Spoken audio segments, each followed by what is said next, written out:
Immigration. Espagne. 25 000 étrangers touchés par les inondations dans la région de Valence seront régularisés par l'État. 25 000 migrants durement touchés par les pluies torrentielles survenues dans la ville de Valence, en Espagne, le 29 octobre 2024, auront désormais une situation régulière grâce à l'approbation mardi 11 février 2025 d'une mesure adoptée par le Conseil des ministres espagnol. Ces personnes vivant dans une situation d'extrême précarité suite aux terribles inondations ayant endeuillé plusieurs familles avec plus de 200 morts bénéficieront d'une aide de l'État pour leur assurer une vie meilleure. Ce geste apparaît comme un véritable soulagement pour les milliers d'étrangers qui ont tout perdu lors de ce tourment dans le sud-est de l'Espagne. Cette décision du gouvernement espagnol socialiste permettra aux bénéficiaires d'obtenir un permis de résidence et un permis de travail pendant un an. Par ailleurs, l'État avait lancé un vaste plan de sauvetage économique pour les dizaines de milliers de Valenciens qui avaient tout perdu dans le sinistre d'octobre 2024. L'unique condition pour bénéficier de cette aide destinée aux étrangers affectés est d'être recensé dans l'une des communes ayant souffert de l'incident. Mais d'après l'organisation non gouvernementale Oxfam, cette spécificité fera que des centaines de migrants ne pourront pas bénéficier de cette action gouvernementale du fait que nombreux vivent dans une situation clandestine. Selongan Pampols,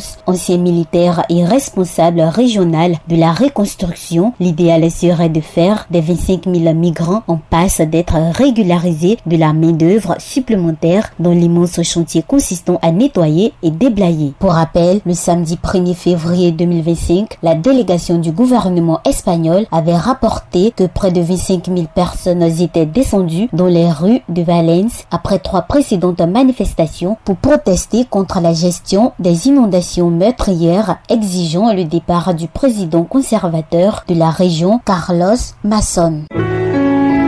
APRA, Agence Presse Radio et Audio.